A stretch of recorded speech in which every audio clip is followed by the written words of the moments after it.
Bonsoir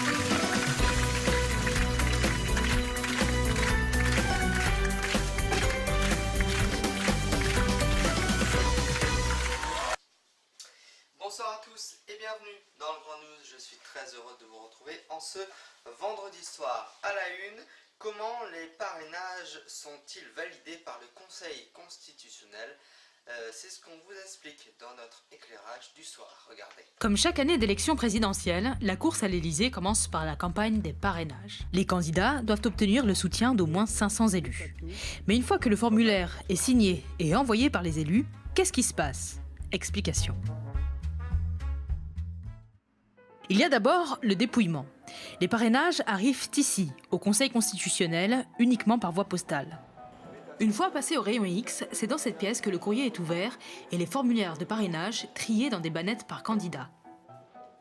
Déjà, à cette étape, des parrainages peuvent être invalidés. Il y a un nombre restreint de parrainages qui nous arrivent par la voie postale ordinaire, mais sans l'enveloppe réglementaire. Donc du coup, on est obligé de les considérer comme invalides. Les formulaires sont ensuite datés, photocopiés et scannés. Là, je viens de classer donc les originaux des formulaires de parrainage qui nous sont parvenus aujourd'hui, qui, après avoir été photocopiés, sont classés automatiquement dans le coffre jusqu'à la fin donc, de la période des parrainages et ensuite seront adressés aux archives nationales pour une conservation. Voilà. Pour des raisons de sécurité, à partir de cette étape, l'équipe du Conseil constitutionnel ne travaille plus que sur des photocopies. Ensuite interviennent les vérifications. Après un contrôle visuel réalisé par des juristes, les formulaires sont saisis. Leurs informations doivent être conformes au registre informatique des élus fourni par le ministère de l'Intérieur. Si un problème est constaté, ils sont alors envoyés au rapporteur adjoint. Le formulaire prévoit que pour les maires et les maires délégués, il y ait la position du sceau de la mairie, ce qui n'est pas le cas dans le document. Ces conseillers de la Cour des comptes ou du Conseil d'État sont détachés spécialement pour les parrainages. Ils contactent les élus pour obtenir les pièces manquantes, le plus souvent une signature, un sceau ou une information d'état civil. Mais malgré tout ça, il y a parfois encore des problèmes, et c'est à ce moment-là que les parrainages sont évalués par le Conseil des sages. Cela n'arrive que dans très peu de cas. Seuls, dans cette grande salle, les membres du Conseil valident les parrainages et tranchent dans le cas de ceux qui sont encore litigieux. Particularité de 2017, une réforme du système de parrainage oblige désormais le Conseil constitutionnel à publier l'ensemble des noms des parrains. Vous pouvez donc désormais savoir quel candidat est parrainé par votre élu, et ce, pratiquement en temps réel, grâce à la mise à jour, tous les mardis et vendredis, du site du Conseil constitutionnel.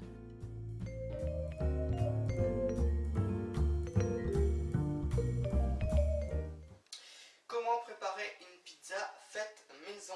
Eh bien, c'est le format pile poil du week-end. Oggi vi preparerò la classica margherita napoletana. Partiamo dall'impasto. Allora, acqua, sale, facciamo sciogliere bene e poi incominciamo a mettere la farina, una farina 00 di medio-basso valore proteico. Mischiamo bene senza far fare i grumi. Aggiungiamo ancora della farina e continuiamo a mischiare, a mescolare. Ci aggiungiamo il lievito, poco. Al mio posto facciamo una maturazione di 72 ore, così che otteniamo un impasto altamente digeribile e dal gusto rustico e fragrante. A casa io consiglio di fare un range di lieve maturazione dalle 24 ore a salire. Una volta che l'impasto è compatto, messa la massa quasi completa sul piano da lavoro, andiamo a fare questo movimento qua.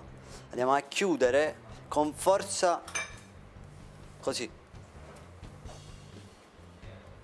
Una volta che è così liscio, lo andiamo a mettere in una ciotola e lo facciamo riposare per circa 5-6 ore.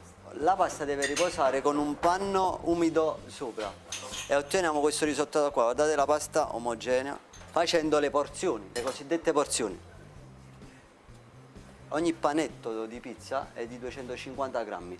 Le andiamo a coprire o con un coperchio o utilizziamo sempre lo stesso panno umido, lo facciamo riposare per altre 12 ore e lo mettiamo in frigo a una temperatura di 4 gradi. Allora, per fare la margherita, tagliare il fior di latte. La facciamo a listarelli, questa si deve passare. Io ho mostrato il pomodoro grezzo. Cominciamo a preparare la pizza in maniera omogenea.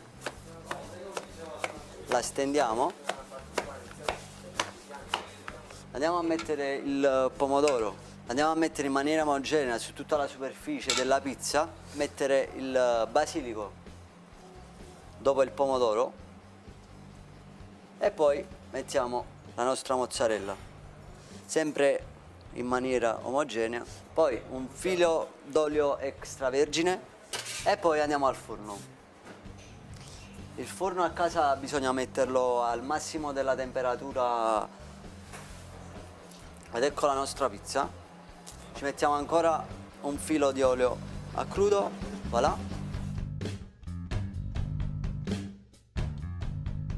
La pizza comunque rimane un prodotto crispy, come si dice in inglese, qualcosa di croccante e genuino. Primo drink la facciamo con il Saint Germain, il nostro bergamotto di Calabria, il nostro shrub fatto in casa. Andiamo ad aggiungere della soda e ovviamente del prosecco. E questo è il nostro Lulu.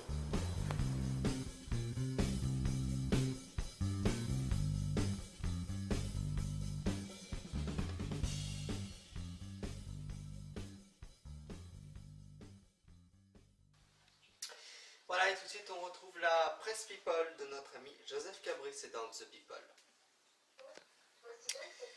Et nous sommes bien sûr toujours en direct avec Joseph Cabri pour sa presse people. Bonsoir Joseph Cabri. Bonsoir monsieur Donano, vous devez avoir un problème de micro parce que je vous entends très très mal, c'est tout taché.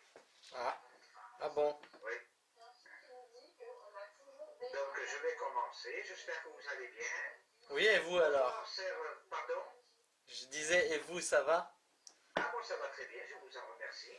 Bon ben on vous laisse dans votre The People, c'est parti. Joseph Cabri dans The People.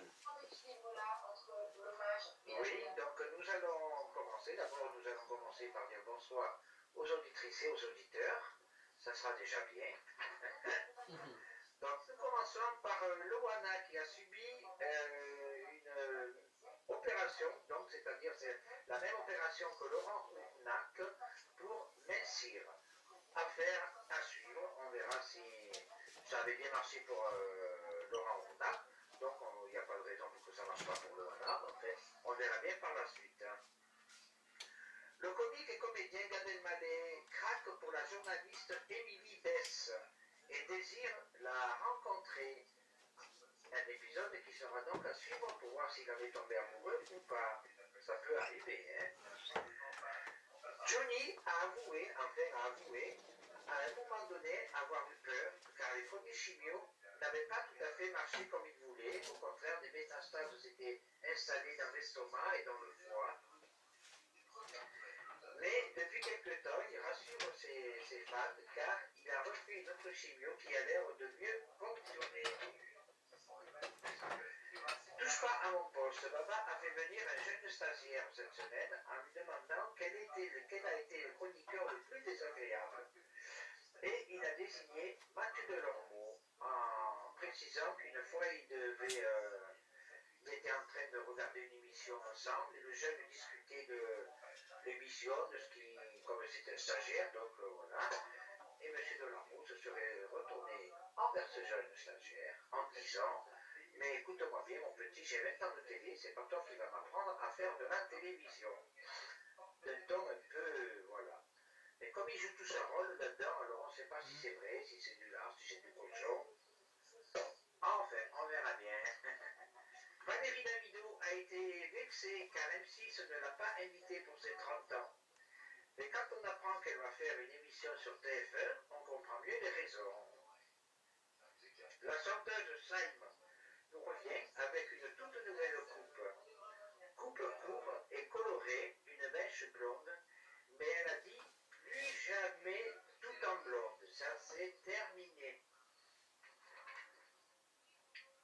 On en revient à Johnny Hallyday qui annonce la préparation d'un nouvel album et le fait savoir sur son compte Instagram, je ne sais plus trop quoi, en faisant un doigt d'honneur et en disant fake au cancer. Josh Jonathan, la chanteuse, inquiète ses fans. Elle est apparue très maigre, très maigre, surtout ses bras. J'ai vu moi-même une photo et en effet, je crois que les spaghettis plutôt vont être plus gros que ses bras. Et ses fans redoutent qu'elle fasse une crise d'anorexie. On nous en dira plus par la suite. Et pour terminer, avec une très bonne nouvelle, Léa Salamé, la journaliste qui était juste avant auprès de Laurent Ruquier dans On n'est pas touché, a eu son premier enfant. Pour le moment, elle n'a ni indiqué son prénom, ni si c'était une fille ou un garçon. On verra bien par la suite. De toute manière, je vous tiendrai au courant de tout cela. Voilà, c'est ainsi que s'achève cette semaine la presse People. Je vous laisse retrouver M. John Arnaud. Quant à moi, je vous souhaite une excellente semaine et on se retrouve vendredi prochain pour d'autres nouvelles croustillantes. Voilà Joseph, merci. Donc hier il y a eu un attentat à Grasse. Est-ce que vous avez été touché? Je pense que non. Alors hier, il y a eu en effet un attentat dans mon village, à Grasse, c'était dans un lycée, où un jeune qui a perdu un peu, on va dire, un peu de ses boulots, parce que d'autres élèves se moquaient de lui, et ils voyaient que personne ne le défendait, donc voilà, bon, ça t'excuse pas ce qu'il a voulu faire. En plus, c'était un enfant dont les parents travaillent pour la mairie de Grasse, donc je veux dire, c'est des parents qui n'ont pas de problème, qui n'ont pas de problème financier, qui sont bien placés, qui font un bon boulot. Comme quoi cela peut arriver à tout le monde. Et donc il y a eu quelques blessés, mais des blessés légers. Il y a eu juste le plus grave, mais enfin, dans ce qu'on appelle grave, ça a été léger, puisque sa vie n'est pas mangé, ni rien du tout, il n'est même pas dans le coma, ni rien. Ça a été le professeur qui a voulu discuter avec le gamin et qui s'est pris, lui, une balle de BCT du plomb. Hein. Oui. Deux autres élèves ont été blessés par des petits plombs aussi, mais les autres blessés, ça a été par la bousculade, deux filles qui ont voulu grimper sur un grillage et qui se sont graffinées de partout, voilà quoi. C'était des blessés par panique, quoi, on va dire. D'accord. Voilà, donc en effet, moi j'ai été voir un petit peu pour voir comment ça se passait, mais quand j'ai vu tous les gendarmes, entre les gendarmes, la police municipale, nationale, le RAID, et ensuite sont venus M. Estrosi, M. Ciotti, et après en hélicoptère la ministre de la Culture, je ne me rappelle plus son nom, à force de l'appeler Bécassine, j'appelle toujours Bécassine. Et après je suis reparti chez moi parce qu'il y avait trop de monde et surtout qu'après on ne nous laissait pas repartir. Ah Donc bon. voilà. Mais après dans tout ça, bon, ben, ce qu'on peut retirer de positif, c'est qu'il n'y a pas eu de victimes. Et voilà, quoi. Donc le gamin a été arrêté, bien sûr. Je pense qu'il va être allé en psychiatrie. Et après, bon, il va y avoir un jugement qui va être fait par la suite. Mais de toute manière, on vous tiendra au courant de tout cela. Ça, c'est surtout la partie de M. John Arnaud. Joseph, est-ce que vous pouvez nous faire une petite déconnade du week-end? Une petite déconnade le week-end. Oui, faites-nous rire un peu. Oui, bonsoir, c'est Fauchiel. Monsieur John Arnaud, pourquoi vous ne voulez pas répondre à ma question? Je vous ai posé une question tout à l'heure, vous n'avez pas voulu répondre. Bah vous m'avez pas posé de question. Ah ben si, je vous ai posé une question tout à l'heure. C'était quoi? Ah ben c'était une question. Oui, mais c'était quoi la question? Ah ben écoutez, maintenant la question d'avant, je ne me rappelle plus, mais je vais vous reposer notre question alors.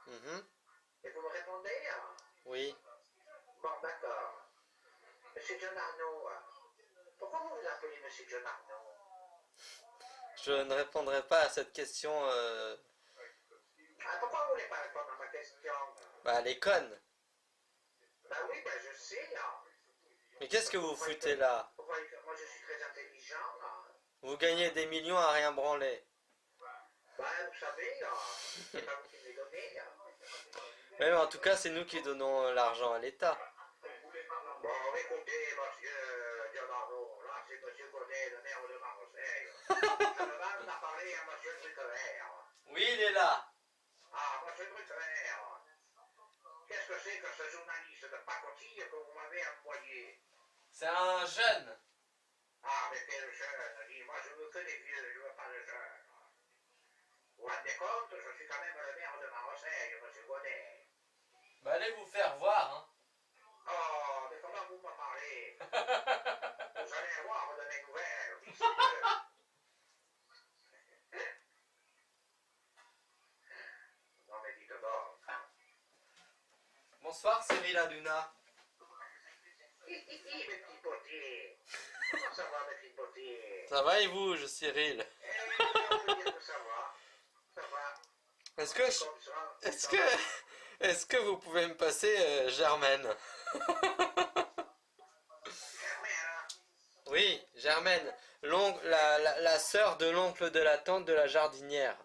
Allez, Germaine, t'appelles. Oui, bonsoir, monsieur Germaine. Bonsoir Germaine, ça va? Bonsoir, monsieur Leonardo. Et vous, comment allez-vous? Ça va? Eh ben, c'est bien. Ah, vous avez fait quoi de beau aujourd'hui? Oh, ben, vous savez, comme d'habitude, j'ai traité des vaches, j'ai donné à manger au taureau. Et voilà, après j'ai fini la terre, à défaut de me faire piner, ben, j'ai fini la terre. Est-ce que votre mari vous a fait une gâterie ce soir? Ah ben, vous savez, mon mari, il va rarement dans mon jardin, hein. Ah bon? Il va plutôt dans le jardin des autres, j'ai l'impression. Est-ce que je peux parler à votre sœur?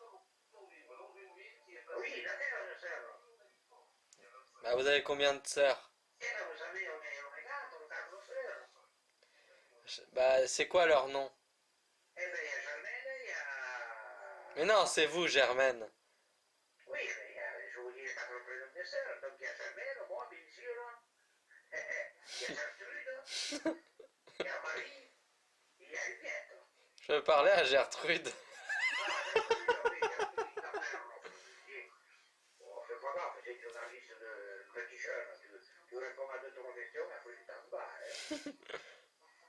Oui, bonsoir, monsieur le gâteau. Bonsoir, la vieille. Oui, c'est Gertrude. Bonsoir, vieille peau.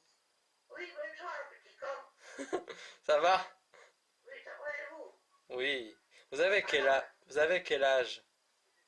Et j'ai 84 ans. Parce que mon rédacteur en chef, il est amoureux de vous. Eh bien, il est amoureux, qu'est-ce que tu veux qu'il fasse, lui, il est 40 comme moi? Bah, il a quand même 70 ans, hein. Oui, mais moi, j'en ai 84. Eh ben, vous pouvez pas lui tailler une pipe. Mais non, mais ça va pas, dites. Oh, C'est plus de votre âge. ben, c'est pas ça, c'est qu'il faut que j'en ai au moins entier. Bah, enlevez-le. Comment? Enlevez-le. Mais vous êtes malade, dites. Qui c'est qui vous la poche? Bah, c'est Joseph Cabri. Ah ben, on lui dit rien de moi, monsieur Joseph Capri. Mais il est à côté de vous. Ah bon, il est à côté de moi? Bah. C'est vous? Ah ben, bonsoir. Bah, dites-lui. Bonsoir. Dites-lui ce que vous en pensez. Hein? Dites- Je suis un peu sourde. Dites-lui ce que vous en pensez. Ah, mais je ne vais pas lui dire que j'appelle, parce que je vais lui dire que vous avez... Qu'est-ce que c'est que ce journaliste que vous m'avez envoyé là, monsieur Drucker? Il pose de ses questions, il est mal élevé. Qu'est-ce qu'il a? Il n'a pas baisé ou quoi? Vous me faites tousser, tonton, pourquoi tu tousses? Et c'est ainsi que s'achève cette semaine de rigolade. Nous vous retrouvons la semaine prochaine avec d'autres parties et d'autres personnalités qui sont plus ou moins Jomas. Merci Joseph Cabri. On vous souhaite un très très bon week-end. On se retrouve bien sûr vendredi en pleine forme et tout nu. C'est une... J'ai l'impression que vous avez mangé steak haché ce soir, vous êtes tout haché. Je vous entends tout haché. C'est que vous devez être sourd. Approchez le micro, nom de Dieu. Moi j'y suis au micro. Ah, tant mieux. Et là, Tant mieux. Joseph, bon week-end et à vendredi prochain. Tant mieux. Oh mais il est sourd, hein. Joseph, à vendredi prochain. C'est ma télé, attends, hein. Joseph vient d'avoir un petit incident technique. Il revient, ne vous inquiétez pas. Il revient. Il est parti voir en fait la rédaction pour régler cette histoire de micro qui ne fonctionne pas en ce vendredi soir. Mais ne vous inquiétez pas, le revoilà, Joseph. Elle était forte, elle était à 16, je dis, oh là là. Merci, Allez, Voilà, Joseph qui est en train de péter un câble comme vous le voyez. Joseph, Joseph, on vous souhaite un bon week-end et on se retrouve vendredi prochain. Non, mais dis pas que c'était toujours filmé là depuis. Ah si, nous sommes en direct, Joseph. Oh, là, je suis vraiment fada. On trouvait que tu avais coupé. Bien sûr que non. Oh là là là là là. Et les gens vont me prendre pour un fou pour de bon. Bon, Joseph, on vous remercie, on vous souhaite un bon week-end alors. Mais moi aussi, je vous souhaite un bon week-end, mais n'ayez pas peur. Je sais être sérieux quand il faut être sérieux. Au revoir. J'ai su vous faire rire, je saurai vous émouvoir. Merci Joseph, on doit rendre l'antenne, Au revoir, hein. si on rend pas l'antenne, on va se faire gerber. Hein. Allez, allez bien, tchou. C'est tout pour ce soir, merci pour votre fidélité.